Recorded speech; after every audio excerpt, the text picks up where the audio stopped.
La science est devenue une véritable religion dans nos sociétés modernes. Elle est puissante et elle évolue rapidement. Grâce à elle, on peut aujourd'hui mesurer la taille des atomes, aller sur la Lune et beaucoup plus loin encore.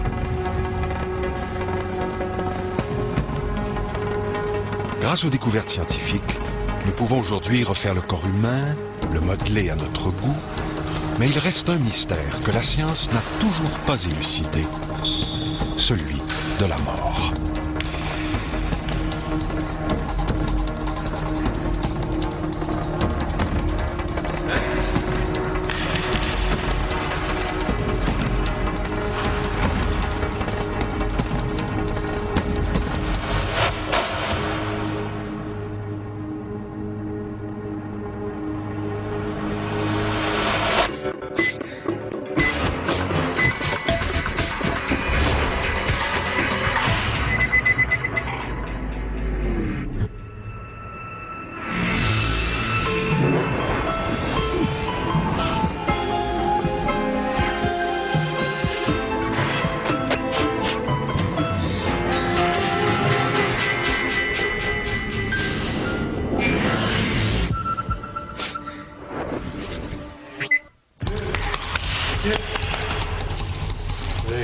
La mort est un état dont on ne revient pas. C'est du moins ce que la médecine nous a toujours dit. Pourtant, il arrive qu'on assiste à l'impossible. Des gens reviennent à la vie et racontent ce qu'ils ont vu. C'est toujours pas trop. L'histoire de ces personnes est troublante. Les faits rapportés bouleversent toutes nos croyances et sont étonnamment semblables d'une personne à l'autre. On appelle ce retour de l'au-delà une expérience de mort imminente.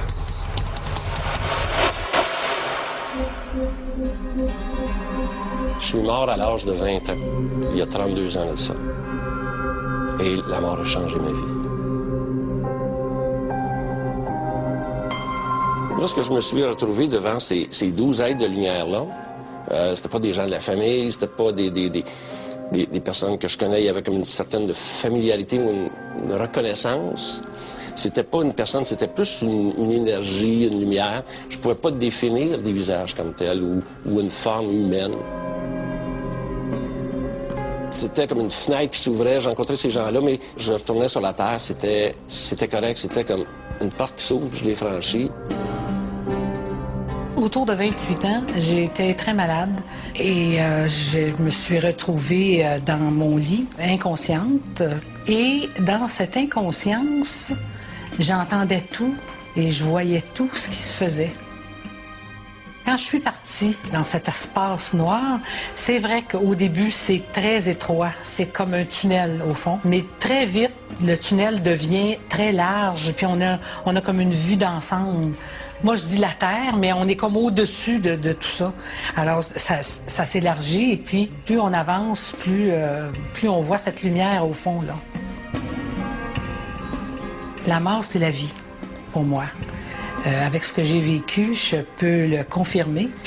La mort, c'est la vie.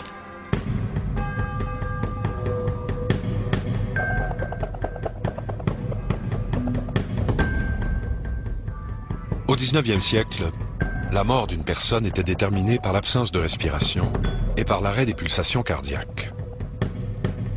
Aujourd'hui, le décès d'une personne est constaté par des mesures beaucoup plus précises, entre autres, la lecture d'un électroencéphalogramme.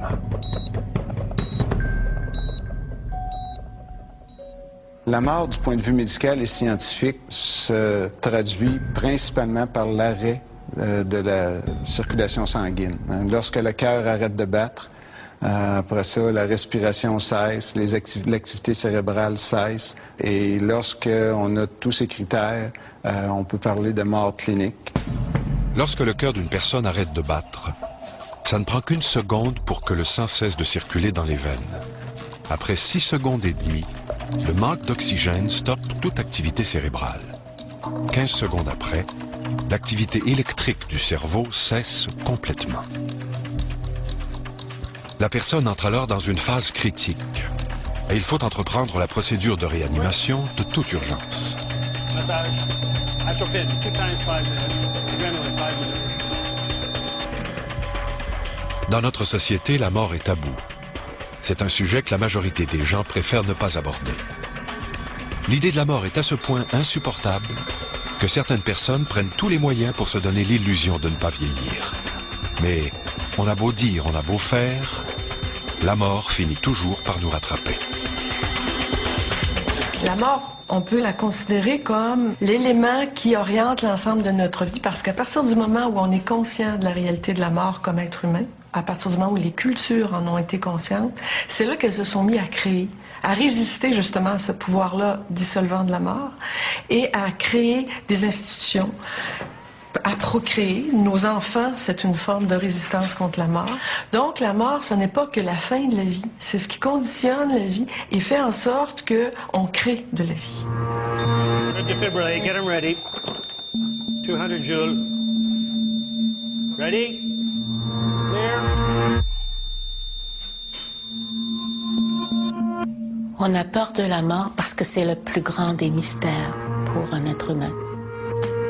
On a peur de la mort dans cette société occidentale contemporaine parce qu'on l'a complètement occultée. Il s'agit de voir et de réaliser la façon avec laquelle on traite nos mourants et on traite le phénomène de la mort pour se rendre compte à quel point c'est vraiment banalisé en plus.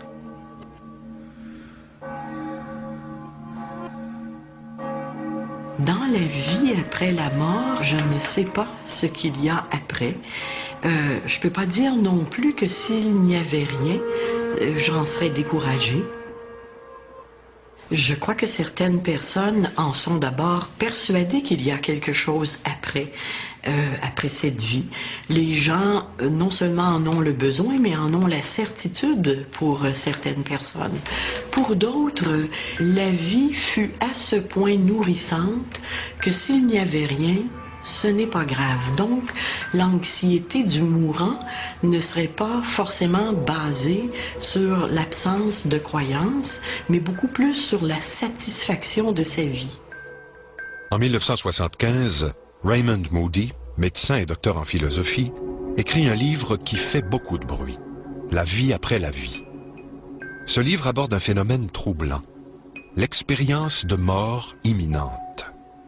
Le docteur Moody relate l'expérience vécue par de nombreuses personnes qui affirment être revenues de la mort. Lorsque le docteur Moody a publié La vie après la vie en 1973, il y a eu une forte réaction de la part des fondamentalistes là-bas, tout le mouvement religieux, parce qu'on touchait à un domaine qui leur appartenait. Par la suite, ces gens-là ont réalisé qu'on ne pouvait enlever l'intérêt que les gens avaient face à la lumière, parce que pour eux, c'était le diable, c'était le démon, on retournait là 50, 60 ans ou 100 ans ici. Tout à coup, il y avait un intérêt pour les gens.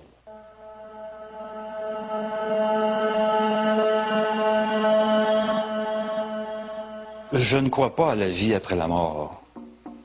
Bon, par contre, je comprends que les gens y croient. Alors, la mort, c'est la fin de la vie. C'est le moment où les signes vitaux d'un organisme cessent de fonctionner, où donc l'organisme ne se reproduit plus. Malheureusement, on voudrait que ça continue, mais il n'y a aucun signe qui nous montre que quelque chose d'autre survit à la mort de l'organisme. Il est difficile pour certains de concevoir qu'après la mort, ça puisse être le néant. Pour Benoît Lacroix, théologien et spécialiste des religions, la spiritualité est porteuse d'espoir. Ce qui me fascine, c'est que les gens ont besoin d'espérer. Et ensuite, je découvre chez les gens le désir de savoir ce qui va se passer de l'autre côté. Pour moi, c'est très positif. Évidemment, derrière cela, il y a des croyances religieuses, c'est évident. Et je crois que la puissance de l'esprit permettra à mon corps de revoir d'une autre façon, d'une façon plus spirituelle, les gens que j'ai aimés, le Dieu que j'aime, et puis tout ce que vous voulez. C'est que quand on croit à la supériorité de l'esprit, il faut donner à l'esprit une chance de s'exprimer. L'expérience de mort imminente est troublante.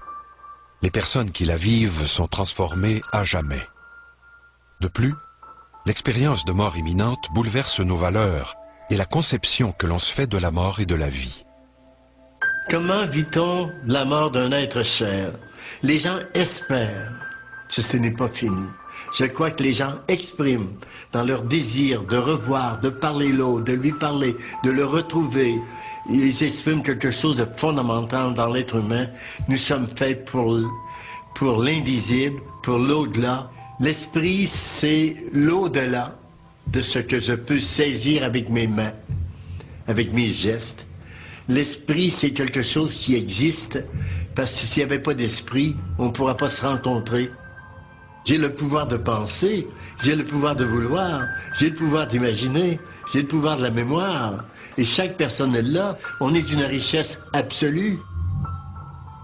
Vous savez, l'être humain, il est doté d'un potentiel extraordinaire, c'est-à-dire d'imaginer, de fantasmer, de se rappeler, de dessiner à l'intérieur du cerveau à partir des images réelles qu'on a vécues. Alors des fois, la mort, même si elle arrache le physique de l'être aimé, elle ne peut pas tuer ni le souvenir, ni la représentation, et ni l'amour qui continue de se manifester autrement par la suite. Keep the adrenaline coming. Ce qui s'est passé, c'est qu'en novembre 1973, suite à une hospitalisation, j'ai vécu une expérience de mort imminente. L'histoire vécue par Gilles Bédard ressemble à celle vécue par les nombreuses autres personnes qui sont revenues d'une expérience de mort imminente. Pas d'enfer, pas de paradis et surtout, pas de néant. Très tôt après l'hospitalisation, au bout de 3 semaines, j'avais perdu beaucoup de poids, donc je suis passé de 120 livres à 60 livres. Après ça, j'ai tombé dans le coma, donc pour à peu près un mois et demi.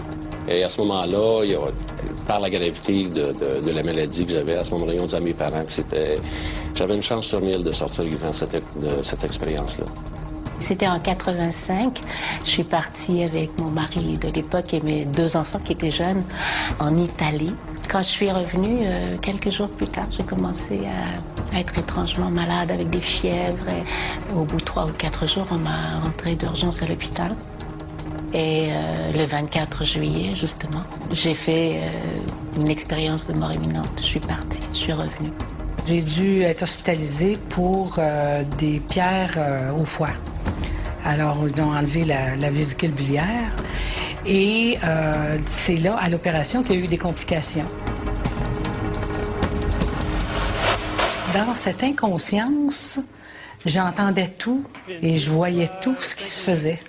Et puis, tout à coup, je ne sais pas combien de temps après mon opération, je ne sais pas combien de temps ça a duré non plus. Ce que je vais vous partager, c'est quelque chose de très intime que j'ai gardé pour moi au moins pendant une trentaine d'années.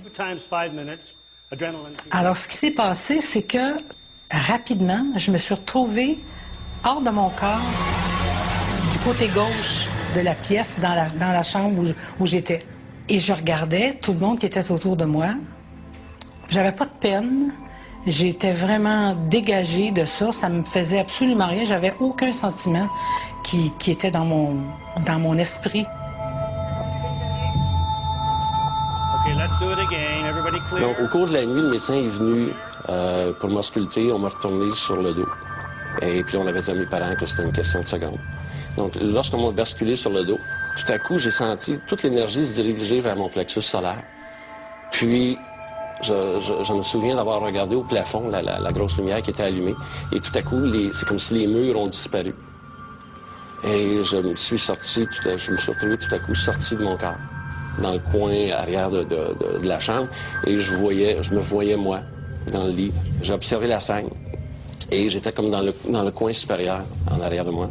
Et l'effet que ça me donne, c'est d'être gros comme un grain de sable, mais d'une puissance extrême. On sent vraiment cette espèce de grande énergie. Autant que j'étais dans ce coin, en haut, et j'étais toute entière, par contre, je voyais mon corps sur le lit étendu, avec les tubes intubés, puis des gens qui étaient tout au long pour me soigner. Puis tout à coup, je suis partie très, très vite. Mais d'une vitesse comme si on aspirait une poussière. Tout être humain cherche à comprendre le sens de la vie. Et puis, quand cette chose est arrivée, cet événement très particulier où j'ai fait ce qu'on appelle une expérience de mort imminente, une mort clinique, il fallait que je comprenne le sens de la vie. Pourquoi d'abord je vivais et pourquoi est-ce que j'étais revenue. We're gonna do it again. Clear. J'ai entendu un grand bruit. Puis je me suis retrouvé à l'extérieur de mon corps. Je me sentais bien. Je me sentais libre. Je les voyais s'acharner sur mon corps. J'avais envie de leur dire d'arrêter.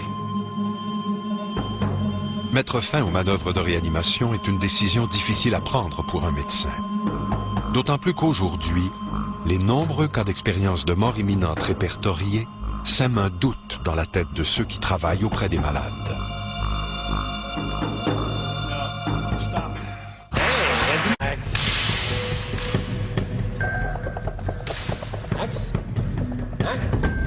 Il est difficile de déterminer exactement à quel instant la mort intervient. Malgré toute l'évolution de nos connaissances médicales, le passage de la vie à la mort reste un grand mystère. No, stop. No, that's it. That's enough. Stop. Je suis mort à 10h38. La réanimation n'a pas permis de me ramener à la vie.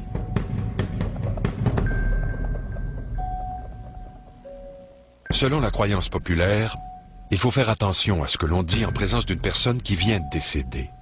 Car certains pensent que cette personne peut entendre, et ce, malgré le fait qu'elle soit morte.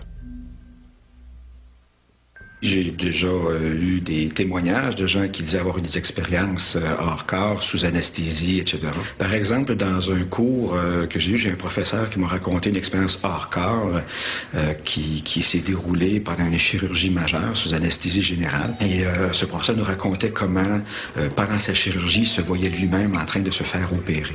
Et il nous expliquait un peu par le détail la chirurgie qui avait lieu. Donc, il n'y avait pas d'émotion de sa part quand il disait se voir lui-même en train de se faire opérer. Il semble pas non plus avoir de jugement critique par rapport à ça. Je juge pas si c'est vrai ou si c'est pas vrai, j'essaie de comprendre comment ça s'est passé. Et la plupart du temps, on n'a pas toutes les connaissances qu'il faut, ni les instruments, ni plusieurs personnes qui vont converger vers la même description des événements. Ça me laisse toujours un peu sur ma faim. J'ai toujours pensé que mourir était la chose la plus effrayante qu'on puisse ressentir. Pourtant, j'ai pas peur. Je me sens bien, puis je sais que je suis mort. Je pense à toi, Dominique. Mon amour. Je veux pas que tu souffres, ni que t'aies de la peine.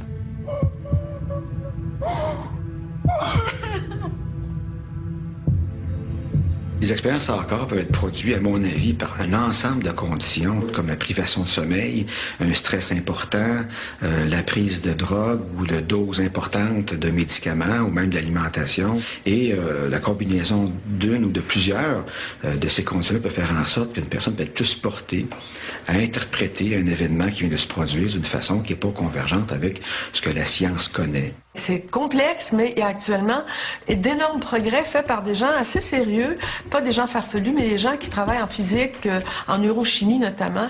On n'est pas en voie de dire l'esprit se loge dans le cerveau. On n'est pas sûr du tout que l'esprit ne se logerait que dans le cerveau, et c'est là où on en est actuellement. Les expériences hors corps ne sont pas rapportées seulement dans des cas de mort imminente, mais peuvent être rapportées dans d'autres cas comme des chirurgies générales, au réveil d'une nuit de sommeil, suite à la prise de médicaments. Donc, il y a plusieurs conditions au cours desquelles les gens vont rapporter d'avoir une expérience hors corps. Ce qui nous montre qu'il peut être très difficile de pouvoir contrôler tous ces événements-là pour mieux comprendre de ce dont il s'agit. Les états seconds, peu importe par quel procédé ils sont créés, que ce soit par le rituel religieux, la privation sensorielle ou la surstimulation sensorielle, viennent rendre plausible l'existence d'un autre monde. On sait par exemple que l'état mystique est provoqué par une certaine inhibition de zones dans le lobe temporal. Alors si on inhibe cette zone-là, on se perçoit comme étant en fusion avec l'ensemble de ce qui nous entoure, c'est l'expérience mystique. Il y a une opposition évidente entre science et religion. Il y a comme un fossé qui s'est creusé. Et là, les scientifiques se sont dit, bon, ben, on va laisser les questions de théologie, les questions par rapport à la foi, etc., aux religieux. Puis nous, on va s'occuper d'essayer de mieux comprendre le monde, ce qu'on appelait le monde matériel, le monde physique. L'esprit humain est un abîme de mystères. La séparation du corps et de l'esprit vécue lors d'une expérience de mort imminente n'est pas sans rappeler une autre expérience très controversée, celle du voyage astral. Quand on vit une expérience de mort imminente, il y a une sortie hors du corps, il y a une réintégration du corps. C'est quelque chose qui fascine tellement que beaucoup de nos contemporains vont tenter de le provoquer. Par exemple, en prenant du LSD. Alors que cet état-là de sortie du corps se vit depuis des millénaires par les gens, particulièrement dans les religions orientales, qui font une méditation qui est tellement profonde, qui les met dans une espèce d'état entre l'éveil et l'endormissement, et où ils parviennent à sortir des sensations corporelles. Il y a des individus qui vivent, qui rapportent des expériences spirituelles extrêmement intenses qui vont changer tout le cours de leur vie par la suite. Mais la plupart de mes collègues sont des matérialistes, réductionnistes. Le dogme central dans les neurosciences, c'est que le cerveau sécrète la pensée, les phénomènes psychologiques. Donc, pour ces gens-là, évidemment, si le cerveau ne fonctionne plus, il est impossible pour eux de concevoir qu'un individu en état de mort clinique puisse vivre une expérience spirituelle intense. Daniel Meuroy-Givaudan, auteur de nombreux livres traitant de la vie après la mort, a vécu une expérience spirituelle intense qui a marqué toute sa vie. J'étais étudiant à l'époque dans le nord de la France et un soir en rentrant de mes études, je me suis tout simplement allongé sur mon lit et je suis entré au bout de quelques minutes dans un état de relaxation intense. J'étais simplement extrêmement détendu au point où à un moment donné je n'ai plus senti vraiment mon corps physique. Et lorsque je me suis trouvé dans cet état-là, au bout de quelques secondes, j'ai senti ma conscience qui était expulsée en dehors de mon corps. C'est-à-dire qu'en une fraction de seconde, hop, je me suis vu de l'extérieur. J'ai vu mon corps allongé sur mon lit dans une position que j'appellerais semi-cadavérique. J'aurais pu évidemment paniquer parce que la première réaction que j'ai eue, c'est de me dire, eh bien, ça y est, je suis mort. Mais l'idée même que je pouvais être mort, j'ai trouvé ça d'une beauté absolument extraordinaire. Je me dis, si c'est ça la mort, alors c'est merveilleux, on continue. Et j'ai réintégré mon corps au bout de... C'est difficile à dire, hein, peut-être 3 minutes comme un quart d'heure, j'en sais rien, parce que dans cet état-là, il y a une telle distorsion du temps que je suis incapable de dire vraiment combien de temps ça a duré. C'est certain que c'est le phénomène qui a initialisé toute ma démarche, et je dirais maintenant qui a initialisé toute ma vie, tout le sens de ma vie. Il n'y avait pratiquement rien d'écrit sur le sujet. Alors j'ai commencé à fouiller dans les bibliothèques, les librairies, etc. pour trouver des livres. Et j'ai mis à peu près 6 mois à trouver un vieux livre en bibliothèque universitaire qui évoquait le phénomène que j'avais connu. Il appelait ça sortie astrale, projection astrale. Là, j'ai voulu absolument reprovoquer l'expérience. Et pour moi, il fallait que je me remette dans un état de très très grande détente. Et ce qui s'est passé après un autre 6 mois de tentative. La médecine évolue constamment. Il est possible aujourd'hui d'effectuer des opérations chirurgicales au cerveau en abaissant la température du corps, en drainant le cerveau de son sang et en provoquant l'arrêt des fonctions vitales. Le cas de Pam Reynolds est vraiment fascinant pour la compréhension des rapports entre esprit, cerveau et conscience. Elle souffrait de ce qu'on appelle un anévrisme à la base du tronc cérébral. Et elle a entendu parler d'un neurochirurgien, Dr. Robert Spetzler, à l'Institut Barrow de neurochirurgie à Phoenix, en Arizona. Dr. Spetzler avait, à l'époque, déjà développé une procédure pour être capable d'opérer ce genre de problématique-là. Et ce qu'il faisait à l'époque, c'est qu'il abaisse la température donc, de l'individu, la température corporelle, il stoppe complètement le rythme cardiaque, et là, on draine tout le sang du cerveau. Et finalement, on plonge l'individu en état de mort clinique. Ce qui est fascinant dans ce cas-là, c'est que cette dame-là, alors qu'elle était dans un état de mort clinique et que son cerveau ne fonctionnait plus du tout, il n'y avait plus aucune activité cérébrale, elle a rapporté par la suite, parce que l'intervention a réussi, elle a rapporté d'abord à se sentir être décorporée, donc quitter son corps. Le cas de Pam Reynolds est troublant. Cette femme était morte. Elle ne respirait plus, le cœur ne battait plus, l'électroencéphalogramme affichait un tracé plat, ce qui signifie une absence totale d'activité cérébrale. Cette mort a duré 60 minutes. Et pourtant, la médecine admet qu'au-delà de 6 minutes, une personne ne peut revenir à la vie sans encourir de graves séquelles. Dans un autre contexte, Pam Reynolds aurait été déclarée morte et un médecin aurait probablement signé l'acte de décès. Elle a pu décrire des instruments chirurgicaux qui étaient utilisés. Et c'est des instruments chirurgicaux extrêmement précis qu'elle n'avait jamais pu voir auparavant. D'ailleurs, quand elle était entrée dans la salle d'opération, elle était déjà anesthésiée, donc elle dormait. Elle a aussi pu rapporter avoir perçu des dialogues entre le neurochirurgien, cardiologue, infirmière qui se trouvaient dans la salle d'opération. Comment on sait ça? Ben, parce que il y a un livre de bord qui était tenu lors de l'intervention chirurgicale. Donc, on sait qu'est-ce qui s'est passé, par exemple, à la 10e minute, à la 20e minute de l'intervention, etc. Par la suite, après avoir exploré l'environnement de la salle d'opération, elle s'est sentie voyager le long d'un tunnel, donc aspirée dans le tunnel. Et puis, de l'autre côté du tunnel, elle a rencontré des parents, des amis décédés. Donc, la lumière qu'elle voyait, elle a perçu que c'était comme la respiration de Dieu, finalement, la source de tout ce qui existe dans l'univers.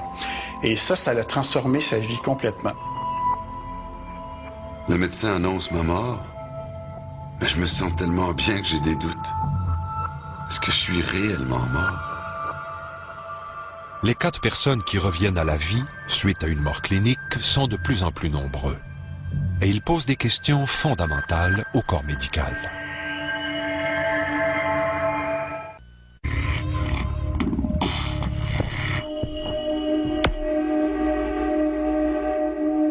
Selon les normes médicales actuelles, on ne peut que constater le décès de Maxime. Ses fonctions vitales ont cessé de fonctionner à 10h38 et les manœuvres de réanimation n'ont pas permis de le ramener à la vie.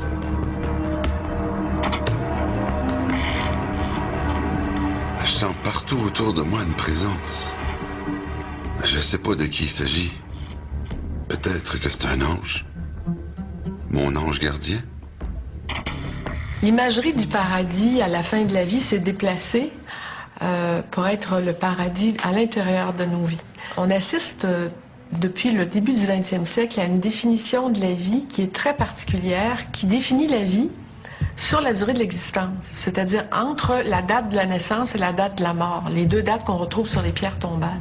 Donc, le paradis après la vie, ça se rétrécit d'autant parce que pour nous, la vie, c'est l'existence. Il y a très peu de vie avant, très peu de vie après. Il y a beaucoup de rêves dans l'humanité aussi. On rêve d'une humanité où tous les peuples se rencontrent, s'aiment, se côtoient, pas de guerre. Et on rêve un peu de ciel. Alors, toutes les religions cherchent à mettre des mots sur ces états d'âme. Et je regarde dans la Bible, très vite, même le Christ parlait du Sheol, des endroits où il n'y a rien, des endroits où il n'y a pas d'amour, des endroits où les gens qui ont détesté vont continuer à détester, ça ne doit pas être drôle. Et c'est comme ça que l'enfer a été imaginé. Un récent sondage CROP indique que 60% des Québécois croient qu'il y a une vie après la mort.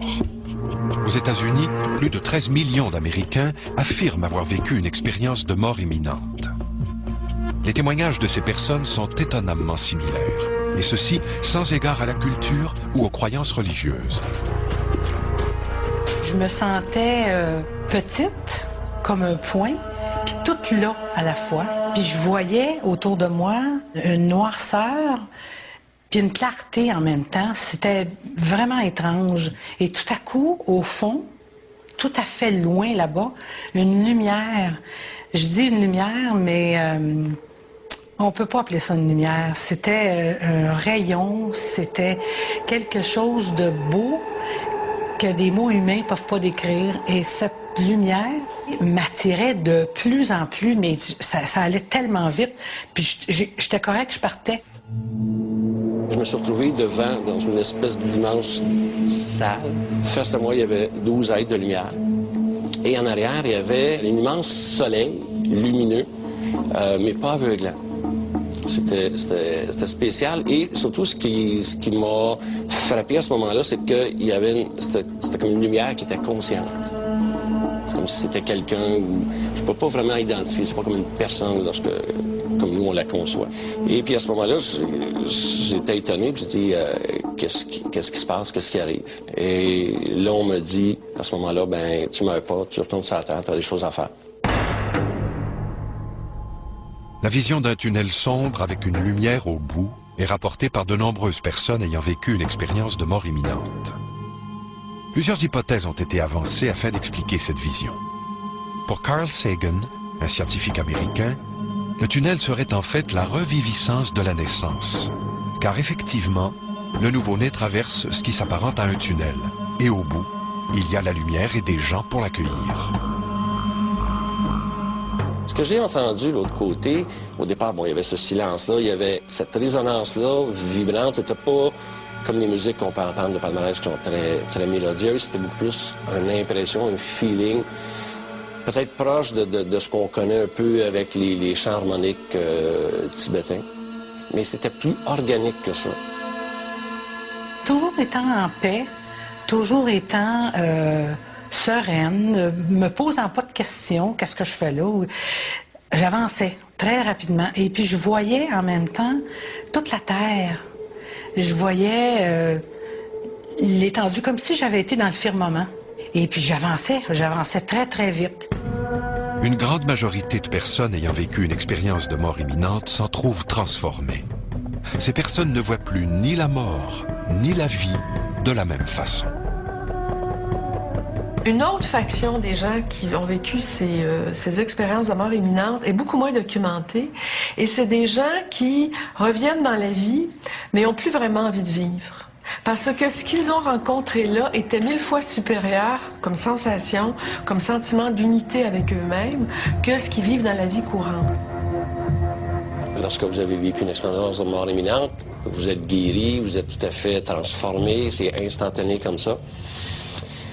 C'est trop beau. C'est comme la réalité, c'est différent. On retrouve aussi souvent chez les gens qui ont vécu cette expérience-là le désir de mourir. De l'extérieur, ça paraît totalement « wow », tout le monde est chanceux de faire une NDE. Mais de l'intérieur, ça peut s'avérer parfois pour certains comme un cadeau empoisonné, si vous voulez. La majorité des gens vont dire qu'ils ont vécu ce qu'ils ont vécu, la sensation qu'ils ont vécue. Et la dominante, c'est qu'ils se retrouvent en ayant beaucoup moins peur de la mort. Mais avons-nous vraiment le choix? Est-il possible que ces personnes déclarées mortes aient décidé de leur plein gré de revenir à la vie? Est-ce une illusion? Je pensais jamais que j'aurais à choisir entre la vie et la mort. Et que ce serait si difficile.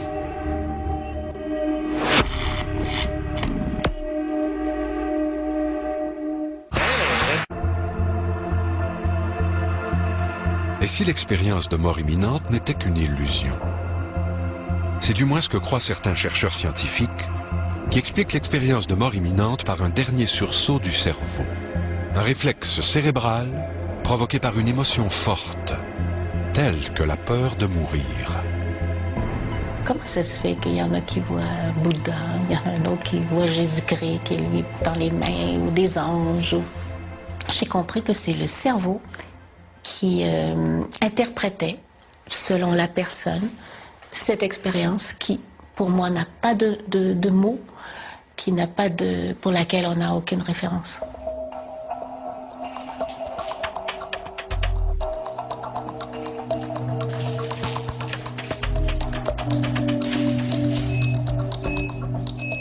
Et soudain, sans explication, sans que l'on puisse expliquer ni pourquoi ni comment, Maxime revient à la vie.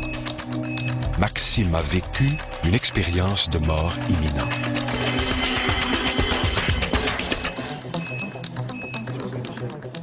Le docteur Mario Beauregard, chercheur agrégé à l'Université de Montréal, mène d'importantes recherches qui visent à mieux comprendre le fonctionnement du cerveau.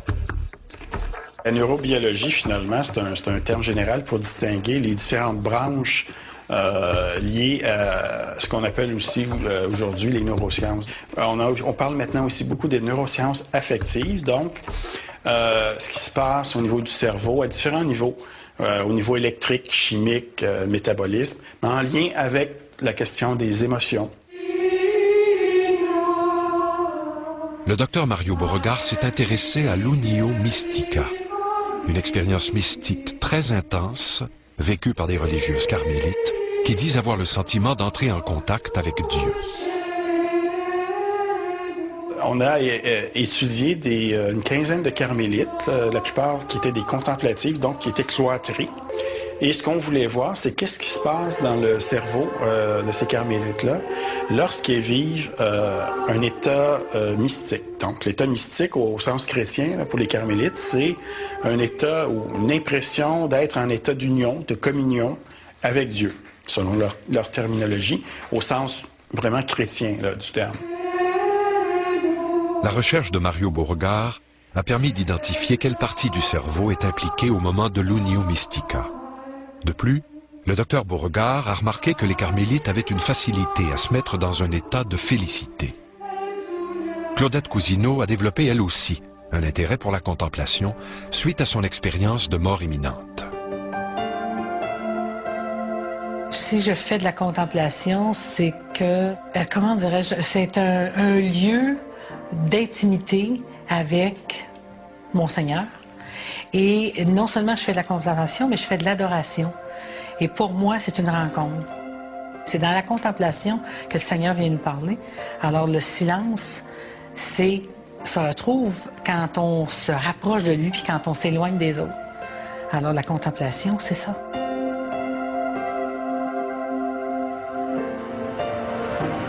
Le casque d'électrodes que je t'ai mis contient le nombre d'électrodes optimal pour tracer la source de l'activité électrique. Voyez-vous, à chaque fois que vous clignez les yeux, ça fait un gros dip. OK. Et voilà, ça c'est cligner des yeux. Donc voilà, là Céline, on va se déplacer vers la... Le docteur Beauregard entreprend une nouvelle recherche, cette fois auprès des personnes qui ont vécu une expérience de mort imminente. Il sollicite la collaboration de Gilles Bédard, fondateur de la section québécoise de Lions, The International Association of Near-Death Studies. La rencontre avec le docteur Beauregard s'est produite en mars 2004. Il terminait la recherche qu'il faisait sur le projet avec les carmélites et il se préparait à entreprendre une recherche identique avec les expériences de mort imminente. On est en train de réaliser un projet de recherche qui vise à comprendre qu'est-ce qui se passe dans le cerveau de personnes qui ont vécu une expérience de mort imminente. Donc, ce qu'on fait présentement, c'est d'aller regarder dans le cerveau avec une technique qui s'appelle l'imagerie par résonance magnétique fonctionnelle. Ce qui se passe au niveau, disons, des régions puis des circuits qui sont activés lorsque les personnes revivent ou se remettent en contact avec la lumière qu'ils ont perçue lors de leur expérience imminente. Prête? On commence par l'état de repos. Les sujets sont recrutés par le biais d'annonces placées dans différents médias. La réponse est étonnante. On a eu très rapidement une centaine de réponses pour participer à notre projet de recherche. Donc, il y a eu une très, très bonne réponse des gens. Les gens étaient très, très intéressés à participer.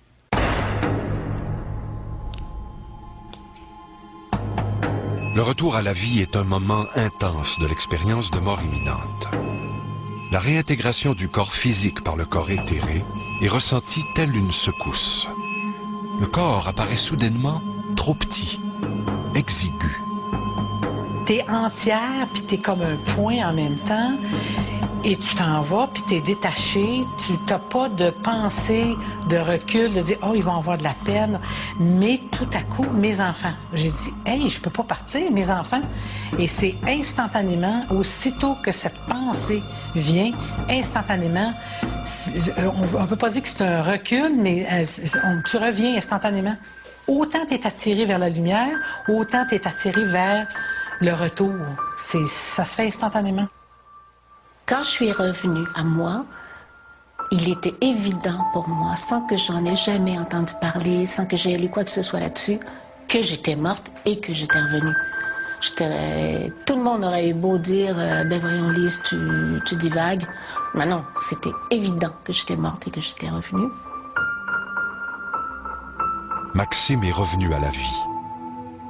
De nombreuses personnes qui ont vécu une expérience de mort imminente témoignent que le retour à la vie fut le fruit d'une décision personnelle. Quand je suis revenue de l'autre côté des choses, cette question qui pour moi demandait une réponse, de savoir pourquoi est-ce que je suis revenue, qui m'est arrivée, m'est arrivée une réponse qui était très simple en fait. Lise, tu es revenue pour apprendre à aimer. À ce moment-là, je me souviens, je voyais ma mère, mais je voyais pas mon père. Puis bon, il s'est levé, puis il m'a pris la main, puis c'est comme s'il me transférait tout son amour, toute son énergie. J'en parle, j'ai encore l'émotion parce que c'est encore très présent. Et ça avait été un moment, c'est comme une décharge d'énergie ou d'amour. Et à ce moment-là, je me suis rendormi. Puis quelques heures plus tard, peut-être vers les environs de 7 heures, je me suis réveillé, puis c'était comme si c'était rien passé.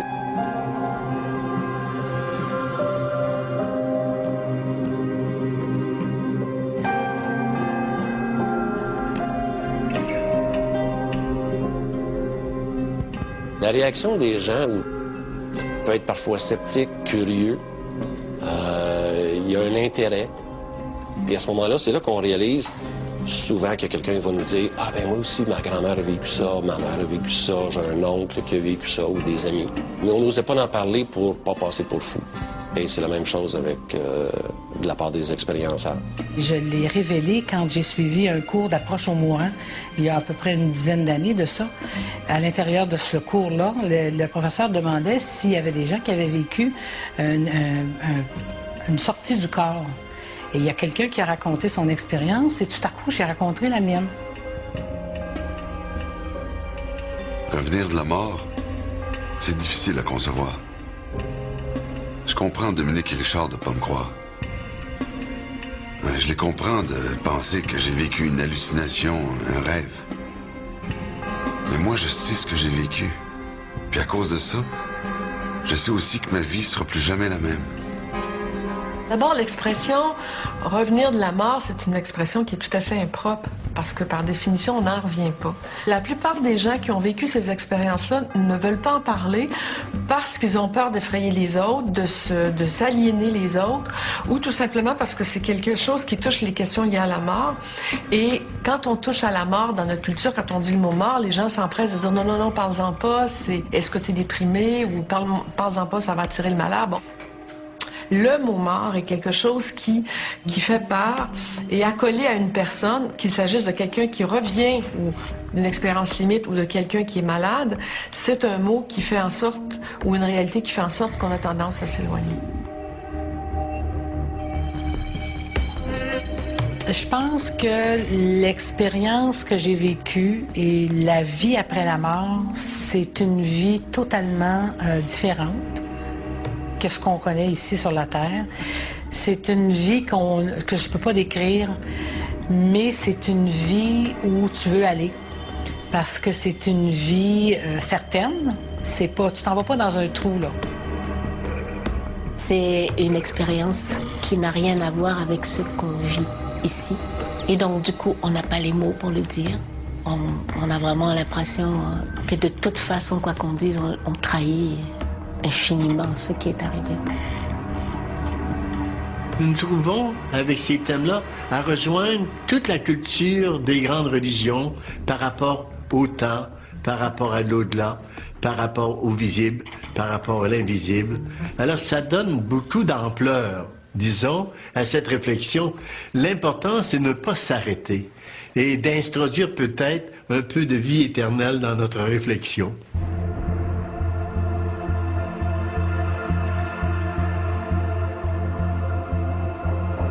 L'expérience de mort imminente n'apporte que peu de lumière sur le mystère de la mort. Mais peut-être nous fait-elle réaliser que notre destin à tous, c'est de mourir et de laisser la place à d'autres qui, comme nous, chercheront la réponse à la grande question que tous se posent depuis que l'homme est homme.